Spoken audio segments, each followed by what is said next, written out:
ചോദ്യം ചോദിക്കുന്ന ഓരോ വ്യക്തിയുടെ പൂർണ്ണ സമ്മതത്തോടു കൂടിയാണ് ഈ ഒരു വീഡിയോ യൂട്യൂബിൽ പോസ്റ്റ് ചെയ്യുന്നത്.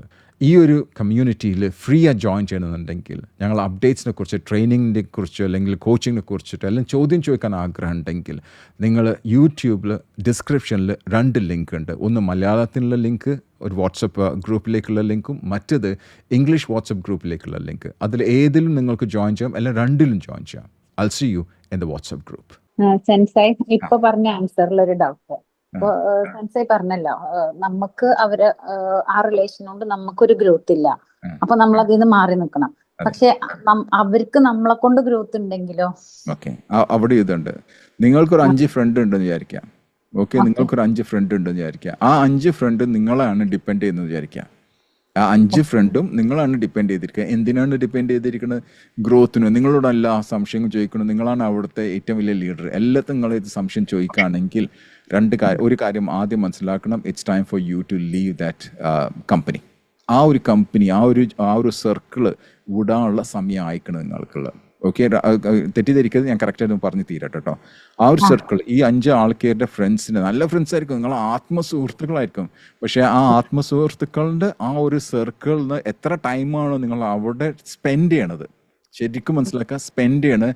ആ ടൈം കുറച്ചിട്ട് നിങ്ങൾ മറ്റൊരു സർക്കിൾ നോക്കണം. എവിടെയാണോ നിങ്ങൾ പഠിക്കാൻ പറ്റുന്ന സർക്കിൾ, അതായത് നിങ്ങളെക്കാളും അറിവുള്ള സർക്കിളിൽ പോയി ജോയിൻ ചെയ്യുക. അവിടെ ഞാൻ ഈഗിൾസ് എന്ന് പറയാം, ഈഗിൾസിന്. അപ്പോൾ ഇത് ചിക്കൻ്റെ അടുത്ത് മാറിയിട്ട് നിങ്ങൾ ഈഗിൾസിൻ്റെ അടുത്തേക്ക് പോകണം. അത് വിചാരിച്ചിട്ട്, അത് കറക്റ്റായിട്ട് പറയാം, എല്ലാം തെറ്റിദ്ധരിക്കരുത്. നാളെ ആരും എന്നോട് പറയും എന്താ ഇത് പറയണത്. നിങ്ങളെ ഫ്രണ്ട്സാണ്, നിങ്ങളെ ഫ്രണ്ട്സാണ്. ഈ ഫ്രണ്ട്സ് ചിലപ്പോൾ നിങ്ങളെ കുടുംബക്കാരായിരിക്കാം, നിങ്ങളെ സിബ്ലിങ്സ് ആയിരിക്കാം, നിങ്ങളെ സഹോദരന്മാരൊക്കെ ആയിരിക്കാം. അത് ശരിക്കും മനസ്സിലായില്ലേ? പക്ഷെ ആ ഒരു കൺവെർസേഷൻ ഉണ്ടല്ലോ, അതായത് ആ ഒരു കൺവെർസേഷൻ്റെ ടൈം കുറച്ച് കുറക്കുക. കാരണം അവിടെ നിങ്ങൾ ടൈം ഇൻവെസ്റ്റ് അല്ല ചെയ്യുന്നത്, നിങ്ങൾ സ്പെൻഡാണ് ചെയ്യണത്. കാരണം നിങ്ങൾ സ്പെൻഡ് ചെയ്യണം, ഇൻവെസ്റ്റ് ചെയ്യണില്ല. ഇൻവെസ്റ്റ് ചെയ്യാനുള്ള ടൈം നിങ്ങൾ വേറെ കണ്ടെത്തിയിരിക്കണം. എന്നിട്ട് ഈ ഫ്രണ്ട്സിൻ്റെ ഒപ്പം നിങ്ങൾക്ക് ചിലപ്പോൾ ആഴ്ചയിലോ 2 ആഴ്ച കൂടുമ്പോൾ, അല്ലെങ്കിൽ 1 മാസത്തിൽ കൂടുമ്പോൾ പോയി ഫുള്ള് അടിച്ച് ഇതാക്കി ഒരു കുഴപ്പമില്ല. മനസ്സിലാണ്ട? ആ സമയത്ത് നിങ്ങൾ റിലാക്സ് ചെയ്യാനോ വേണ്ട പോകണം. നിങ്ങളുടെ ഇൻറ്റൻഷൻ മാറി. ഞാൻ എൻ്റെ ഫ്രണ്ട്സിൻ്റെ ഒപ്പം സമയം ചിലവാക്കുന്നത് ആഴ്ചയിൽ, മാസത്തിൽ ഒരു ദിവസം ഞാൻ ചിലവാക്കുന്നത് എല്ലാം വാഷ് ഔട്ട് ചെയ്യാൻ വേണ്ടിയിട്ട്, പഴയ കാര്യങ്ങൾ പറയാനും ചിരിക്കാനും. അവിടെ ഡെവലപ്മെൻ്റ് ഇല്ല, അവിടെ റീചാർജാണ് ആവുന്നത്. എത്ര പേർക്ക് മനസ്സിലായത്? ശരിക്കും മനസ്സിലാക്കാതെ റീചാർജ് ചെയ്യാൻ വേണ്ടിയിട്ട് നിങ്ങളെ ഫ്രണ്ട്സിൻ്റെ അടുത്ത് പോകുക. കാരണം ചിലപ്പോൾ നിങ്ങൾ പ്രൊഫഷണൽ ആയിട്ടുള്ള സ്ഥലത്തും ചിലപ്പോൾ നിങ്ങൾക്ക് സംസാരിക്കാൻ പറ്റാത്ത ഒരുപാട് കാര്യങ്ങൾ ഇങ്ങനത്തെ ഫ്രണ്ട്സിൻ്റെ ഒപ്പം ആയിരിക്കും സംസാരിക്കാം. അവിടെ ഡെവലപ്മെൻ്റ് ഇല്ല, ചിലപ്പോൾ ഇരുന്ന് സൊറ പറഞ്ഞിരിക്കുന്നുണ്ടാവും. You got it? പക്ഷെ ഡെവലപ്പ് ചെയ്യണമെന്നുണ്ടെങ്കിൽ നിങ്ങൾ വേറെ സർക്കിൾ കണ്ടെത്തിയിരിക്കണം. ഈ രണ്ടും ശരിക്കും മാച്ച് ചെയ്ത് പോകണം. അത് നിങ്ങൾക്ക് ഒരു 80-20 പ്രിൻസിപ്പിൾ അവിടെ അപ്ലൈ ചെയ്യണം. അതായത് നിങ്ങൾ 80% നിങ്ങൾ ഈ ഫ്രണ്ട്ഷിപ്പ് സർക്കിളിൻ്റെ ഒപ്പം ആണെങ്കിൽ നിങ്ങൾ ഗ്രോത്ത് താന്നിട്ടുണ്ടാവും. 80% സമയം നിങ്ങൾ ഈ ഒരു വ്യക്തികളുടെ ഒപ്പം തന്നെയാണ് നിൽക്കുന്നുണ്ടെങ്കിൽ നിങ്ങൾ താന്നിട്ടുണ്ടാവും. അതേ സമയത്ത് നിങ്ങൾ മറ്റേ സ്ഥലത്ത് 80 ആണെങ്കിൽ നിങ്ങൾ ഡെവലപ്പ് ചെയ്തിട്ടുണ്ടാവും. ഇതിൻ്റെ മറ്റൊരു എക്സാമ്പിൾ ഞാൻ പറയാം. നിങ്ങൾക്ക് 2 സർക്കിൾ എന്ന് വിചാരിക്കാം. ഒരു സർക്കിൾ വെച്ചാൽ 2 ടീമിന് നല്ല പൈസ ഒക്കെ ഉള്ള ടീമാണ്, നിങ്ങളും അതിലൊക്കെ പെട്ട ആൾക്കാരാന്ന് വിചാരിക്കാം. ഈ ഫസ്റ്റിലെ ടീം എടുക്കാം, ഫുള്ള് തീറ്റിക്കാരാന്ന് വിചാരിക്കാം. അടിച്ചു പൊളിച്ച് തിന്നാന്നുള്ള പുതിയ സാധനം എന്താ വന്നാൽ അത് എക്സ്പീരിമെൻ്റ് ചെയ്യുക. പൊറോട്ട ആയാലും വേണ്ടില്ല, എന്തായാലും വേണ്ട, ചിക്കൻ ആയാലും വേണ്ട, എന്തായാലും തിന്നാന്നുള്ള ഒരൊറ്റ ലക്ഷ്യമാണെന്ന് വിചാരിക്കാം. ഓക്കെ, നിങ്ങൾ ആ കൂട്ടത്തിൽപ്പെട്ട ആളാന്ന് വിചാരിക്കാം. നിങ്ങൾ ആ കൂട്ടത്തിൽപ്പെട്ട ആളാണ്. ഞാൻ പറഞ്ഞു, ഒരു മാസം 2 മാസം കഴിഞ്ഞാൽ നിങ്ങളെ വയറ് നോക്കിക്കഴിഞ്ഞാൽ എനിക്ക് പറയാൻ പറ്റും ഏത് കൂട്ടത്തിലാണ് നിങ്ങൾ പെട്ടിട്ടുള്ളത്. ശരിയല്ലേ? അപ്പോൾ നിങ്ങൾ തടിച്ചിട്ടുണ്ടാവും, നിങ്ങൾ ഓവർ വെയിറ്റ് ആയിട്ടുണ്ടാവും, നിങ്ങൾ ഒബീസ് ആയിട്ടുണ്ടാവും. കാരണം നിങ്ങളുടെ ഫ്രണ്ട്സൊക്കെ അതിൻ്റെ ആൾക്കാർ, വെറും തീറ്റീൻ്റെ ആൾക്കാർ മാത്രമേ ഉള്ളൂ. 2ാമത്തെ ടീം എടുക്കാം, ഭയങ്കര ഹെൽത്തിയാണ്, ഹെൽത്ത് കോൺഷ്യസ് ആയിട്ടുള്ള ടീമാണ് വിചാരിക്കുക. ഒരു ബോഡി ബിൽഡിങ്ങും അത് എല്ലാ തരത്തിലുള്ള ഫിറ്റ്നസ്സും ഡയറ്റിംഗ് ഒക്കെ ചെയ്യുന്ന ആൾക്കാർ. നിങ്ങൾ അതിലൊരു പെട്ട ഒരാളെന്ന് വിചാരിക്കുക. നിങ്ങളും ബോഡി ഫിറ്റ് ആയിട്ടുണ്ടാവും. കാരണം അങ്ങനത്തെ ആൾക്കാരെ കണ്ടുപിടിക്കുള്ളൂ. Am I right? Like attracts like എന്നാ പറയുക. I want everyone to write down LAL എന്നാ പറയുക. Like attracts like. അപ്പോൾ നിങ്ങൾ അങ്ങനത്തെ ഒരു സർക്കിളിനെ കണ്ടുപിടിച്ചിട്ടുണ്ടെങ്കിൽ നിങ്ങൾക്ക് ഇഷ്ടപ്പെട്ട സർക്കിളാണ്. അപ്പോൾ നിങ്ങൾക്ക് ഇഷ്ടപ്പെട്ട സർക്കിളാണെങ്കിൽ അവരും ബോഡി ബിൽഡിങ് ചെയ്യുന്ന ആൾക്കാരാണ്. നിങ്ങളും ഹെൽത്തും ഫിറ്റ്നസ്സും ബോഡി ബിൽഡിങ്ങും ഡയറ്റിങ്ങും ചെയ്യാൻ ആഗ്രഹിക്കുന്ന ഒരു വ്യക്തിയായിരിക്കും നിങ്ങൾ. അതാണ് നിങ്ങൾ അവരെയും കണ്ടുപിടിച്ചിട്ടുള്ളത്. ഇനി നമുക്ക് ആ റേഷ്യോ, ഇപ്പം ഞാൻ പറഞ്ഞ റേഷ്യോ നോക്കാം, 80-20 എന്നുള്ളത്. ഓക്കെ, നിങ്ങൾ 80% നിങ്ങൾ ഇവിടെ നിന്ന് എക്കോ വരുന്നുണ്ടല്ലോ. അപ്പോൾ 80% ടൈം നിങ്ങൾ ഈ ബോഡി ബിൽഡേഴ്സും ഫിറ്റ്നസിൻ്റെയും ആൾക്കാരുടെ ഒപ്പം നിൽക്കുകയാണെങ്കിൽ നിങ്ങൾ ബോഡി ബിൽഡ് ചെയ്തിട്ടുണ്ടാവും. 20% മാസത്തിലോ അല്ലെങ്കിൽ ആഴ്ചയിലോ നിങ്ങളെ ഫ്രണ്ട്സിൻ്റെ ഒപ്പം കഴിയണമെന്ന് ഒരു കുഴപ്പമില്ല. ഒരു ദിവസം പോയി പുറത്ത് പോയി തിന്നണേന്ന് യാതൊരു കുഴപ്പമില്ല. അത് ശീലാക്കരുത് മാത്രം. ഇതാണ് ശീലാക്കേണ്ടത്. ബോഡി ബിൽഡിങ്ങും നിങ്ങളുടെ ഹെൽത്തും ഫിറ്റ്നസ് അതാണ് ശീലാക്കേണ്ടത്. ഇത് ഒരു റീചാർജ് ചെയ്യാൻ വേണ്ടിയിട്ട് ഒന്ന് എൻജോയ് ചെയ്യാൻ വേണ്ടി നിങ്ങൾ ഫ്രണ്ട്സിനൊപ്പം പോകാം. അതേപോലെ രണ്ടാമത്തെ കേസ് എടുക്കാം. നിങ്ങൾ ഈ ഫ്രണ്ട്സിൻ്റെ ഒപ്പമാണ് 80% ചിലവാക്കണമെന്നുണ്ടെങ്കിൽ തീർച്ചയായും നിങ്ങൾ ബൾക്കി ആയിട്ടുണ്ടാവും, നിങ്ങൾ ഒബീസ് ആയിട്ടുണ്ടാവും. അത് കഴിഞ്ഞ് ഒരു ദിവസം മാസത്തിൽ ഒരു ദിവസം ജിമ്മിൽ പോയിട്ട് വല്ല കാര്യം ഉണ്ടാവും? You tell me. Yes or no? ഇല്ല. പക്ഷെ നമ്മളിപ്പോ ഇപ്പൊ നമ്മൾ പറഞ്ഞല്ലോ, നമ്മള് ഹെന്ന ആയിരിക്കുമ്പോ നമ്മൾ ഈഗിൾസിന്റെ അടുത്തേക്ക് പോവാന്ന് പറഞ്ഞല്ലോ. അപ്പോ നമ്മൾ പോകുമ്പോ നമ്മളവിടെ ഹെന്നാണല്ലോ. അപ്പൊ ആ ഈഗിൾസ് നമ്മളെ ആക്സെപ്റ്റ് ചെയ്യോ എന്നുള്ളത് ഒന്ന്. രണ്ടാമത് നമ്മളെ ഫ്രണ്ട് സർക്കിൾ ഹെന്നാണെങ്കിൽ നമുക്കും അവരെ മേലോട്ട് കൊണ്ടുവരണമെങ്കിൽ നമ്മൾ അവരെ കൂടെ വേണ്ടേ? അപ്പൊ നിങ്ങൾ ഹെന്നല്ല, ഒന്ന് മനസ്സിലാക്കുക. നിങ്ങൾ ഹെന്നിന്റെ ഇടയിൽ നിങ്ങൾ ചാമ്പ്യനാ. അവിടെ ഹെന്നുള്ള ആ ഒരു സർക്കിളില് നിങ്ങൾ അവിടുത്തെ ചാമ്പ്യനാ. നിങ്ങൾ ഈഗിൾ ഓൾറെഡി. നിങ്ങളുടെ മൈൻഡ് സെറ്റ് ഒക്കെ വ്യത്യാസമുണ്ട്. നിങ്ങൾ മറ്റൊരു ഈഗിളുടെ അടുത്തേക്കാ പോണത്. ഞാൻ ഒരു എക്സാമ്പിൾ കൂടെ പറഞ്ഞുതരാം. എന്നിട്ട് ഞാൻ ഇതിലേക്ക് വരാം. Is it better to be the lion, okay, with the sheep? ഇത് എന്താണ് ഷീപ്പ് ഉണ്ടല്ലോ, എന്താ പറയാ, ആടല്ലേ, ആടെന്നല്ലേ പറയാ, ആടുകള് നയിക്കുന്ന ഒരു രാജാവ്. ആ രാജാവ് അല്ലെങ്കിൽ ആ ലീഡർ ഒരു സിംഹം എന്ന് വിചാരിക്കുക, ഒരു കേസ്. രണ്ടാമത്തെ കേസ് ഇത് ലയൺസ് ഉണ്ടെന്ന് ഇരിക്കാം. ഒരുപാട് ഇത് ലയൺ എന്താ പറയാ, സിംഹം. ഒരുപാട് സിംഹത്തിനെ നയിക്കണ ഒരു ആടുണ്ടെന്ന് വിചാരിക്കാം. Case number 2. മൂന്നാമത്തത് കേസ് ആടുകള് നയിക്കുന്ന ഒരു ആട്. നാലാമത്തെ കേസ് സിംഹങ്ങള് നയിക്കുന്ന സിംഹം. 4 കേസ് മനസ്സിലായില്ലേ? ഇനി നിങ്ങളുടെ ആൻസർ ഞാൻ പറഞ്ഞുതരാം. നിങ്ങൾ ഈ ഞാൻ പറഞ്ഞ വ്യക്തി ആരാണ്? അവിടെയുള്ള ആടുകളെ നയിക്കുന്ന ഒരു സിംഹമാണ്. ആടുകളെ നയിക്കുന്ന ഒരു സിംഹമാണ് നിങ്ങള്. ആ സിംഹം അവിടുന്ന് മാറിയിട്ട് സിംഹത്തിന്റെ കൂട്ടത്തിലേക്ക് പോയിട്ടുള്ള മറ്റു സിംഹങ്ങളുടെ ഒപ്പം വരണം. പക്ഷെ അവിടെ സിംഹക്കുട്ടിയാണ് നിങ്ങൾ, സിംഹമായിട്ട് അല്ല, സിംഹക്കുട്ടിയാ. അവിടെ വലിയ വലിയ സിംഹങ്ങളുണ്ട്. ആ സിംഹങ്ങളുടെ ഒപ്പം പഠിക്കുമ്പോഴാണ് നിങ്ങൾ അവരെ സ്ട്രാറ്റജീസ് ഒക്കെ പഠിക്കാം. മനസ്സിലായില്ലേ? 80% നമ്മൾ ആ സിംഹങ്ങളെ കൂടെയും 20% എക്സാക്ട്ലി അവിടുന്ന് പഠിക്കുന്ന കാര്യം നിങ്ങൾക്ക് ഇവിടെ ഒന്ന് പഠിപ്പിക്കാൻ. പക്ഷെ ഒരു കാര്യമുണ്ട്.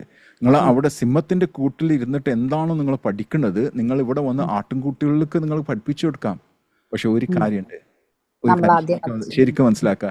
Never take a chicken to the eagles school and never take a eagle to a chicken school എന്നാ പറയാം. അതായത് നമ്മൾ ഇതിന്റെ ഈഗിളിനെ കൊണ്ടുപോയിട്ട് ഒരു ചിക്കന്റെ സ്കൂളിൽ കൊണ്ടുപോയി ചേർത്തരുത്, പഠിക്കൂല. ഒരു ഈഗിളിനെ കൊണ്ടുപോയിട്ട് ചിക്കനൊക്കെ പഠിക്കുന്ന സ്കൂളിൽ കൊണ്ടുപോയി ചേർത്തിയാൽ അത് പഠിക്കാൻ പോണില്ല. അതേപോലെ ചിക്കനെ കൊണ്ടുപോയിട്ട് ഈഗിൾസ് സ്കൂളിൽ ചേർത്തിയാലും പഠിക്കാൻ പോണില്ല. ശരിയല്ലേ? നിങ്ങൾ ആദ്യം ഇവിടെ മാറണം, മൈൻഡ് സെറ്റ് മാറണം. മൈൻഡ് സെറ്റ് ഞാൻ ആരാന്നുള്ളത് നിങ്ങൾക്കറിയില്ല, ഞാൻ ആരാന്നുള്ളത് എനിക്കും അറിയില്ല. ഞാൻ ആരാന്ന് നിങ്ങൾക്കും അറിയില്ല, ഞാൻ ആരാന്ന് എനിക്കും അറിയില്ല, നിങ്ങൾക്കും അറിയില്ല. എല്ലാം ഡിപ്പെൻഡ് ചെയ്യുന്നത് എൻ്റെ പേരിലോ എൻ്റെ ഹൈറ്റിലോ ഒന്നുമില്ല, എൻ്റെ മൈൻഡ് സെറ്റിലാണ്. ശരിയല്ലേ? എൻ്റെ മൈൻഡ് സെറ്റിലാണ്. Who is a rich man എന്ന് ഒരു പ്രാവശ്യം ഇലോൺ മസ്കിനോട് ചോദിച്ചു, ആരാണ് ഒരു പണക്കാരൻ ചോദിച്ചു എന്ന് പറഞ്ഞു. പൈസ ഉള്ള ആളാണോ പണക്കാരൻ? അദ്ദേഹം പറഞ്ഞല്ല, പൈസ ഉള്ള ആളല്ല പണക്കാരന്, പൈസ ഉണ്ടാവുന്ന റിച്ച് മൈൻഡ് സെറ്റിലുള്ള ഒരാളാണ് പണക്കാരന്. ഭയങ്കര പവർഫുൾ ആണത്. റിച്ച് മൈൻഡ് സെറ്റിലുള്ള ഒരാളാണ് പണക്കാരനല്ല, പണമുള്ള ഒരാളല്ല പണക്കാരന്. അത് നീ ശരിക്കും ഞാൻ ഡൈജസ്റ്റ് ചെയ്തിട്ട് ഒന്ന് ഡീസെക്ട് ചെയ്തിട്ട് ഞാൻ പറഞ്ഞുതരാം. ഒരു റിച്ച് ആയിട്ടുള്ള ഒരാളെന്ന് വിചാരിക്കാം. അയാൾക്ക് റിച്ച് മൈൻഡ് സെറ്റ് ഇല്ലെങ്കിൽ, അതായത് റിച്ച് ആയിട്ടുള്ള ഒരാളെന്ന് വെച്ചാൽ ചിലപ്പം പണക്കാരൻ്റെ ഒരു കുടുംബത്തിൽ ജനിച്ചൊരു കുട്ടിയായിരിക്കാം. ഓക്കെ, പണം ഉള്ള വീട്ടിൽ ജനിച്ച ഒരു കുട്ടിയാണ്. പക്ഷെ ആ കുട്ടിക്ക് റിച്ച് മൈൻഡ് സെറ്റ് ഇല്ലെങ്കിൽ ആ കുട്ടി ഒരിക്കലും ലാസ്റ്റ് വരെ ആകുമ്പോഴേക്കും റിച്ച് ആയിട്ട് ജീവിക്കാൻ പോലില്ല, പൂറായിട്ട് മാറിയിട്ടുണ്ടാവും. റിച്ച് ഫാമിലിയിലായിരിക്കും ജനിച്ചിട്ടുണ്ടാവുക, റിച്ച് ഫാമിലിയിൽ ജനിച്ചിട്ടുണ്ടാവും, പണമൊക്കെ ഉണ്ടാവും. പക്ഷെ റിച്ച് മൈൻഡ് സെറ്റ് ഇല്ലെങ്കിൽ ആ വ്യക്തി പൂറായിട്ടായിരിക്കും എൻഡ് അപ്പ് ചെയ്യാം. അതേ സമയത്ത് ഒരു പൂറായിട്ടുള്ള ഫാമിലി, നമുക്ക് അറിയുന്ന ഒരുപാട് കേസുകളുണ്ട്. ദരിദ്ര കുടുംബത്തിൽ ജനിച്ചിട്ടുള്ള, പക്ഷെ ചിലവരുണ്ടാവും, അതിൽ 1-2 കുട്ടികളുണ്ടാവും, അവരെപ്പോഴും വലുതാക്കി ചിന്തിക്കുന്ന വ്യക്തികളായിരിക്കാം. അവർ റിച്ച് മൈൻഡ് സെറ്റുള്ള വ്യക്തികളായിരിക്കാം, അവർ ഗ്രോത്ത് മൈൻഡ് സെറ്റുള്ള വ്യക്തികളായിരിക്കാം, അബണ്ടൻസ് മൈൻഡ് സെറ്റുള്ള വ്യക്തികളായിരിക്കാം, പ്രോഗ്രസീവ് അല്ലെങ്കിൽ പോസിറ്റീവ് മൈൻഡ് സെറ്റുള്ള വ്യക്തികളായിരിക്കാം. ഇവർക്ക് വിജയിക്കണമെന്ന് ആഗ്രഹമുണ്ട്. അവർ ഒരിക്കലും എൻ്റെ അപ്പ് ചെയ്യൽ പൂർ സിറ്റുവേഷനിലായിരിക്കില്ല, റിച്ച് ആയിട്ടായിരിക്കും. അപ്പോൾ മനസ്സിലാക്കാം, ഞാനാരോ നിങ്ങളാരാണെന്നുള്ള ആർക്കും തന്നെ അറിയില്ല. It depends upon the mind set. The decision നമ്മൾ എടുക്കുന്നതും നമ്മളെ ഹാബിറ്റ്സിനനുസരിച്ചിട്ടായിരിക്കും. ശരിയല്ലേ? ഹാബിറ്റ്സിനനുസരിച്ച്. ഇപ്പം ഞാനും എൻ്റെ ബ്രദറുണ്ട്, എൻറ്റയർലി ഡിഫറെൻറ്റാണ്. എൻ്റെ ബ്രദറിൻ്റെ ഒപ്പം നിർത്തിക്കഴിഞ്ഞാൽ ആരും പറയില്ല എൻ്റെ ബ്രദറാന്നുള്ളത്. ഒരു ആളും പറയില്ല, ഒരു വ്യക്തി പറയില്ല ഇതെൻ്റെ ബ്രദറാന്നുള്ളത്. വ്യത്യാസമുണ്ട്. ഞങ്ങൾ ആന ചേന വ്യത്യാസം എന്നൊക്കെ പറയില്ലേ, അതുപോലെ വ്യത്യാസം. സ്വഭാവത്തിൽ വ്യത്യാസമുണ്ട്, ലുക്കിൽ വ്യത്യാസമുണ്ട്, എല്ലാത്തിലും വ്യത്യാസമുണ്ട്. ആള് ഭയങ്കര ദേഷ്യക്കാരനാ, അത് വേറെ. ഞാനാണ് സോഫ്റ്റാ. ഒരുപാട് ഇതുണ്ട്. പുള്ളിൻ്റെ ഇൻട്രസ്റ്റ് വേറെ, എൻ്റെ ഇൻട്രസ്റ്റ് വേറെ. പുള്ളിക്ക് ഭയങ്കര തോക്കിൻ്റെ ഇൻട്രസ്റ്റ് ഉള്ള ആളാണ്. തോക്കും അതും ഫയറിങ്ങും ഹണ്ടിങ്ങും ഒക്കെ ലൈസൻസ് ഉള്ള വ്യക്തിയാണ്. ഇവിടെ ഇപ്പം എനിക്ക് തോന്നുന്നു ഈ ഒരു ജില്ലയിൽ തന്നെ ഇങ്ങനത്തെ തോക്കുള്ള ആൾ. എനിക്കാണ് അതിനോട് യാതൊരു ഇൻട്രസ്റ്റ് ഇല്ലാത്ത വ്യക്തിയാണ്. ഒരുപാട് കേസ് ഞങ്ങൾ അജഗജാന്തര വ്യത്യാസം. ഇതൊക്കെ എന്താണ്? Mindset. ഒരു അമ്മക്ക് പറഞ്ഞ 2 മക്കൾ, പക്ഷെ 2 വ്യത്യാസമുണ്ട്. It depends upon the mindset. Do you agree? So going back, കൺക്ലൂഷനിൽ വരാം. നിങ്ങളുടെ ഫ്രണ്ട്സ് ഉണ്ടെങ്കിൽ നിങ്ങളുടെ ഫ്രണ്ട്സിന് അവരെ സഹായിക്കണം, അവരായിട്ട് സംസാരിക്കണം. അവർ ഇത് നല്ലതല്ല എന്നല്ല പറഞ്ഞത്, പക്ഷെ അവർ പഠിപ്പിച്ചു കൊടുത്താൽ അവർ പഠിക്കാൻ പോകണില്ല. നിങ്ങൾ ഈ സിംഹത്തിന്റെ എന്തൊക്കെയാണ് പഠിച്ചത് അത് അവിടെ കൊണ്ടേ പഠിപ്പിച്ചാൽ ചിലപ്പോൾ അവർക്ക് അതിനൊന്നും ഇൻട്രസ്റ്റ് ഉണ്ടാവില്ല. So don't go and teach the tactics and the strategies of a lion to a goat or a sheep until otherwise they are ready to change. Change ചെയ്യാൻ റെഡി ആവണമെന്നുണ്ടെങ്കിൽ 4 ഘട്ടത്തിൽ കൂടെ പോകണം. 4 ഘട്ടത്തിൽ പോയാൽ മാത്രമേ ഒരാൾ ചേഞ്ച് ആവുള്ളൂ. ഇവിടെ ഇരിക്കുന്ന ഇത് കേൾക്കുന്ന, ചിലപ്പോൾ ഇത് ഞാൻ യൂട്യൂബിൽ ഇടുമ്പോൾ അവരൊക്കെ കേൾക്കുന്ന എല്ലാവരും മനസ്സിലാക്കേണ്ട ഒരു കാര്യമാണ്. 4 ഘട്ടത്തിൽ പോകണം. നമ്പർ 1, നിങ്ങൾ ഫ്ലെക്സിബിൾ ആയിരിക്കണം, റെഡി ആയിരിക്കണം, ഫ്ലെക്സിബിൾ ആയിരിക്കണം. സാഹചര്യം അനുസരിച്ച് നിങ്ങൾക്ക് മാറാൻ റെഡി ആയിരിക്കണം, അഡാപ്റ്റബിൾ ആയിരിക്കണം. 3-മത്തെ, എങ്കിൽ മാത്രമേ നിങ്ങൾക്കൊരു മാറ്റം വരുള്ളൂ. ആ മാറ്റത്തെ നിങ്ങൾ പിടിച്ച് നിൽക്കുകയാണെങ്കിൽ അവിടെയാണ് ട്രാൻസ്ഫോർമേഷൻ വരിക. ഇതിനാണ് FACT എന്ന് പറയുന്നത്. F flexible, A for adaptable, C for change and T for transformation. ഈ 4 ഘട്ടത്തിൽ പോയാൽ മാത്രമേ ഒരാൾ വിജയിച്ചിട്ടുണ്ടാവില്ല, അല്ലെങ്കിൽ വിജയിച്ചിട്ടുണ്ടാവില്ല. You must be flexible, you must be adaptable, you must change, and you have to maintain the change. That's when you transform. Did I answer your question now? Yes. Correct. Happy? Happy. 10 out of 10. Thank you. Next caller, please.